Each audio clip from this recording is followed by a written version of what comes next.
Ralph, before we met, you sent me a photograph of Dick Welch's grave, and the words Central Intelligence Agency are engraved on it. Why did the family want that? It's a very good question. I've talked to them about it, and they did get into sort of an arm wrestling contest about that. But the agency agreed, maybe reluctantly, it's hard for me to say, so long ago, that they could put that on there. But that is unusual.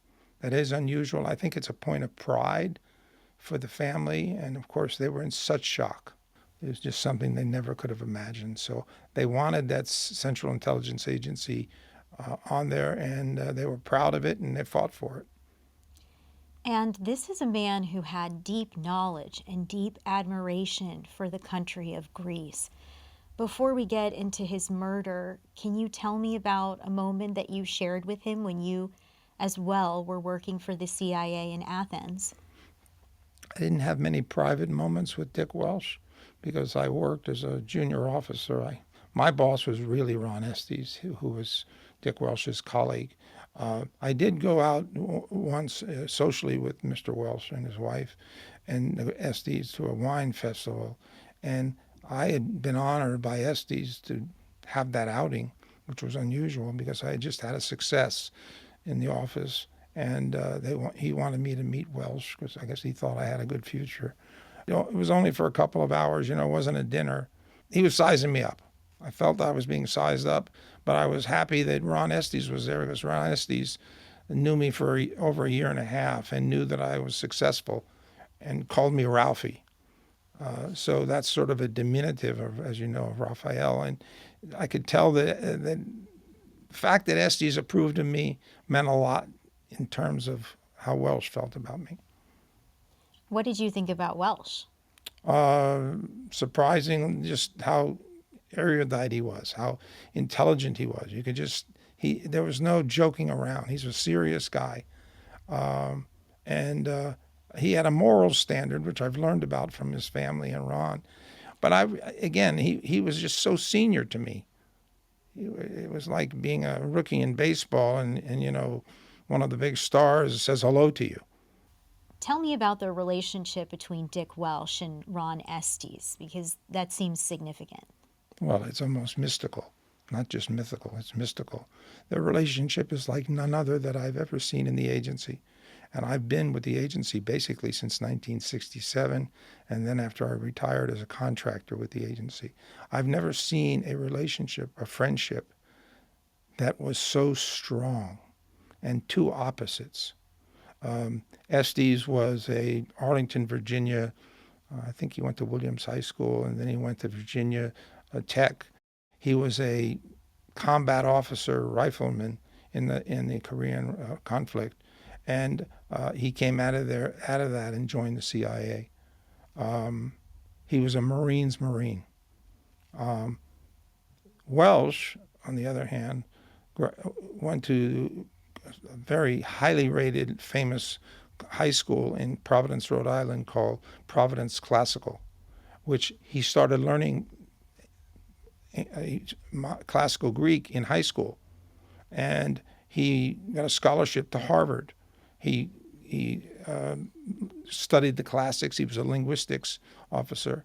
So he went to the CIA and soon after was in Athens, naturally. He spent 7 years on his first tour. This is highly unusual. He was working with the Department of the Army, and he on the side, he taught himself modern Greek using his classical. That's the type of intellect he had. Ron was up in Kavala in northern Greece near the Bulgarian border during his 4 years in Greece. Dick Welch was in Athens, more traditional. I think they got to know each other, but not closely. Okay? And they both went home and went off to Cyprus, I think in 1961. And they each spent 3 years there. And there were case officers. They weren't supervisors or evaluators. And boy, did they hit it off. They played chess. They played tennis. They planned ops. It was just like, it was really special. And then they had the audacity, as young officers, probably about 30 years old, to make a pact. Maybe it was a wine pact. I don't think it was a blood pact, but it was a pact that they would someday go back to Athens as chief and deputy. Are you kidding me? That doesn't happen. People, officers don't work that way. Hey, maybe someday we'll serve again. No, they made a pact and they fulfilled it in July of 75 when Welch landed in Athens after three successful tours in Latin America.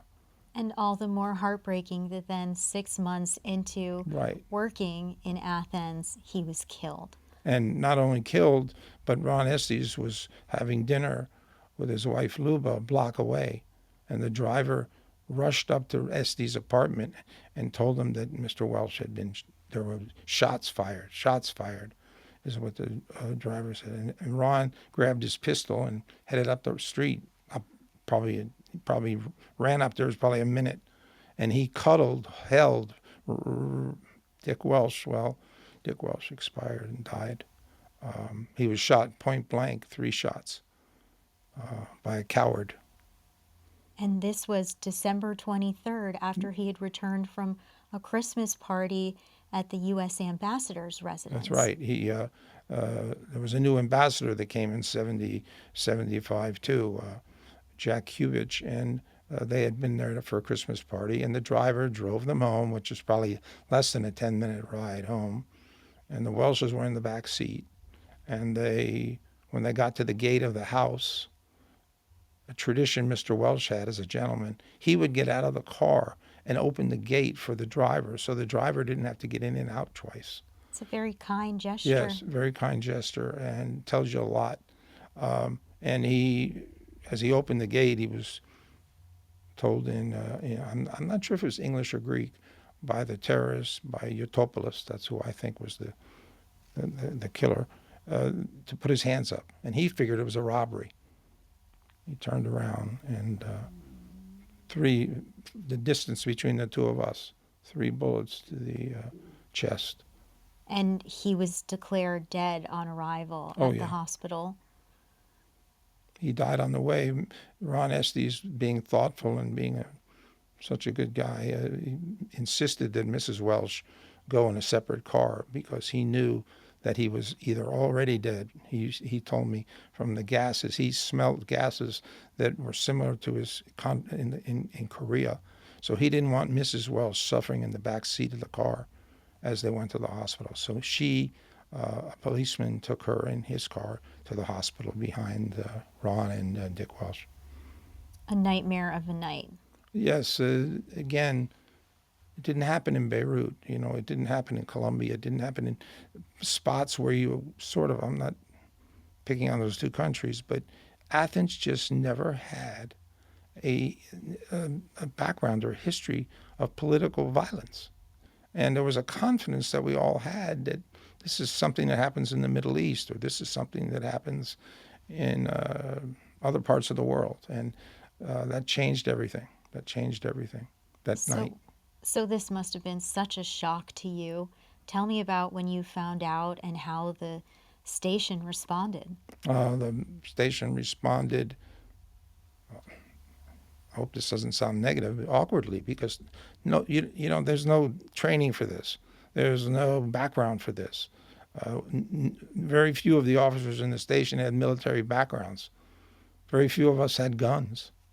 Okay, and so I was shocked. I got a phone call, and they said to come to the embassy. It was about 2:00 in the morning, and Ron Estes gave us the news, and he was sending off flash messages in Washington with the shocking news that Dick Welch had been assassinated. I had changed my patterns. I had never had special surveillance training, but I was worried, like everybody else was in our station. Am I next? I had 2 small children. Would they be kidnapped? So you started to worry about your own safety. And you had also said that there's a story of one officer who actually went to a cabinet to grab a gun. Yes, one of the officers was so upset, he went to the cupboard in the station mailroom and went to get a gun, and he was going to go to the Soviet embassy and get the resident. That's how affected he was. We all stopped him easily. We had two guys who were much bigger than him. But he was just furious that he wasn't really going to do it. The resident being the, Soviet CIA guy, right. which, of course, we even knew that there was sort of an unwritten rule in the espionage world that we do a lot of things to each other, but we don't shoot each other. There's no history of that, even today, till today. So 5 days later, a terrorist group, 17 November, claimed responsibility. Let's go back to the 6 months where Welch is developing himself as the station chief in Athens. This group formed after a student protest on the 17th of November. There had been a suppression because Greece was under a military junta at the time from 1967 to 1974. So tell me about how this group formed and what they were all about. Well, first of all, you have to go back to 1946 and the Civil War and the Truman Doctrine, where the United States basically intervened to help Greece, the Civil War, come out with a democracy. And it was successful. But by the late 50s, the military was getting stronger and more influential, and the political parties were not as formalized or as strong as they are now. They're a thriving democracy now. It was a difficult democracy in the 1950s. And this led to the junta taking over in 67. We had good relations with the junta, the American Embassy, CIA, and we had what a lot of people forget is after the crisis of July of 74, when the Cyprus crises led to democracy returning to Athens. You had mentioned that there had been no real political violence in Greece up to this point that Welch was killed. But at the same time, there was a belief that the CIA was involved in military suppression. Was the CIA clocking the 17th November group? Were they aware of the threat that they posed? No, they were up until his death. The station had no information on 17 November. Nobody did. Nobody did. They were formed in Athens after they all left France, after they all left Paris, and they were unknown. I would have thought that maybe the French authorities and the Greek authorities would have had some information sharing. Once they did their manifesto, that must have led to discussions between the French and the Greeks as to who this group was. Tiny group, Sasha, only about 22 members. But no, it was new to the Greek service, it was new to the French service, and it was new to our service. So they confess 5 days after Welch dies, but it takes 28 years for the U.S. and Greek governments to investigate this. Why would it take so long? It's an incredible law enforcement failure.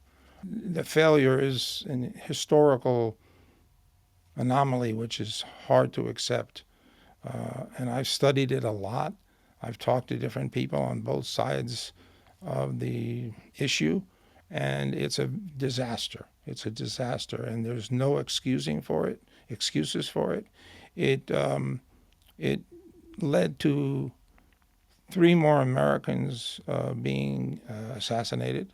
It led to 2 Turks being assassinated. All by 17 November. All by 17 November. 1 British, the last assassination was the British military attaché. And here's the part that is really hard to grasp. 16 Greek citizens were assassinated, murdered by 17 November in those 28 years. That is I don't know if there's anything in the history of terrorism like it. They were hiding in plain sight. So tell me, what is Greece's National Intelligence Service doing at this time? Well, they're having a task force was formed, likely. On our side, of course, we had the CIA, but more importantly, we had the FBI. I mean, they're the experts. We're not detectives. We're case ops officers. So the FBI was heavily involved with us in a positive, cooperative way. And the Greeks, of course, had their intel service. At the time, it was known as KEEP, KYP, and they had their law enforcement, the city of Athens police force. I would assume the police took the lead, and they just never got anywhere, Sasha. I don't even think they had any solid leads in those 28 years. Was it incompetence? Was it a lack of political will, or was it something else? We got to go with lack of political will, because as far as competence, of being a member of NATO and being a member of the EU, Greece sent officers every year to the FBI Academy here for training. It's something the FBI Academy does, is they train in forensics and detective work to our allies around the world. There's Europol, formerly Interpol. Europol has training classes. And so there's no excuse for them being incompetent. So if it's a lack of political will, what do they have to lose by investigating this case and putting everything together? Greeks are dying on the street. Mm-hmm. I would say that the 14 of the 28 years, a politician by the name of Andreas Papandreou was the prime minister. He was a member of the Socialist Democratic Party, and he was a dual citizen. He was a U.S. citizen. His father had been prime minister. His wife was a lady from Minnesota.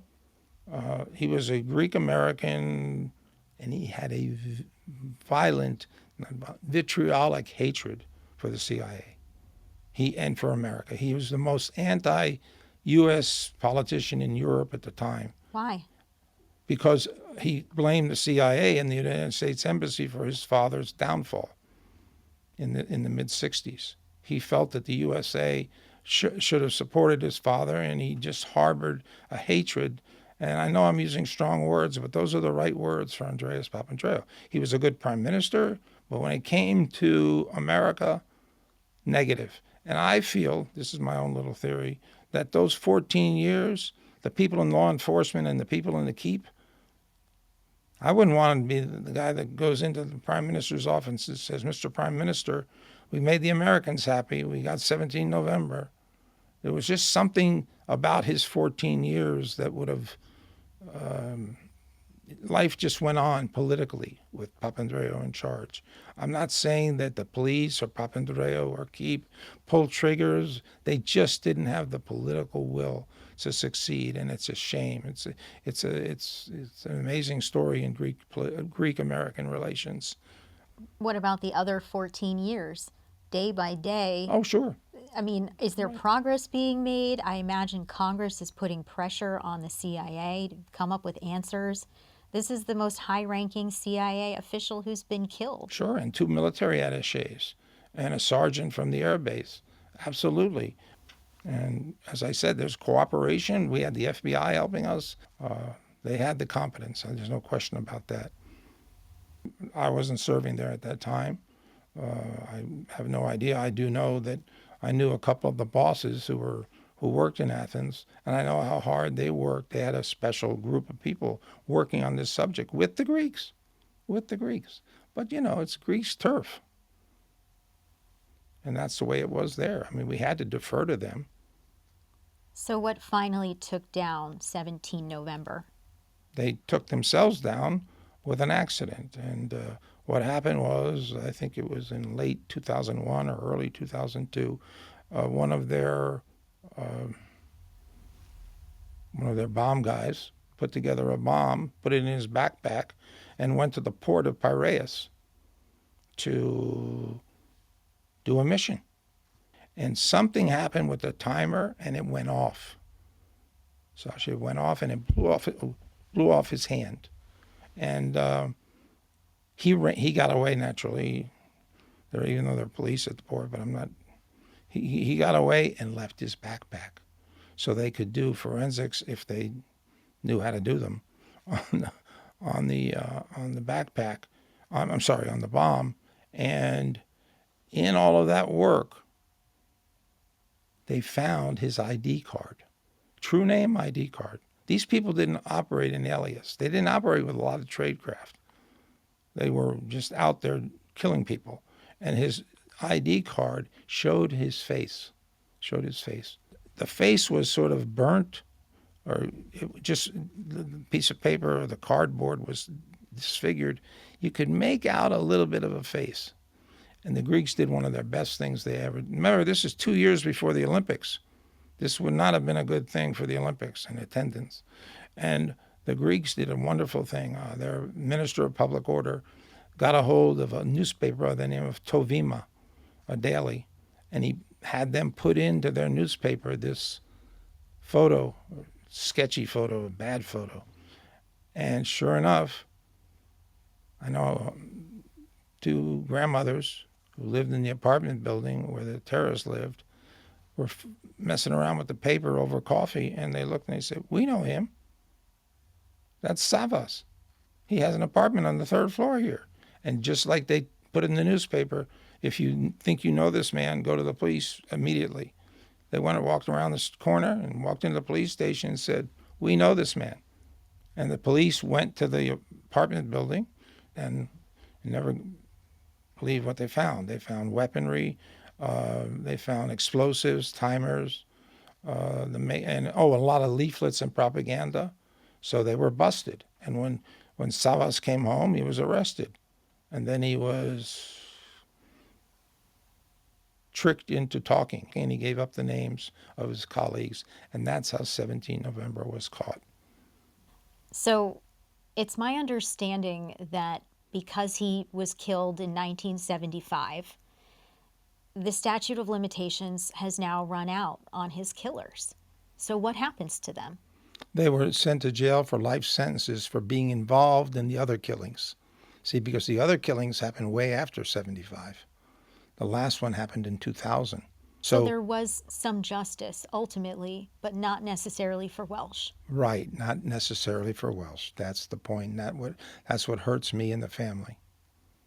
The Eutopoulos, who we believe was the killer, that hasn't been proven in court because he never was tried for Welch's death because it was over 15 years. He's still in jail, but he gets out on weekends. He's 87 years old. I think he has a cancer. He has a lot of sympathizers. What about the fate of the other members of 17 November? The fate of them, they're out, and they live in Athens. They don't go into exile. They're part of the political fabric of Greece. It's only a few people. They certainly aren't worshipped or idolized. It's interesting, Sasha, that one of them escaped, incredibly escaped, and was on the loose for a year and was found in one of the Athens suburbs riding his bicycle in true name, and a policeman rearrested him.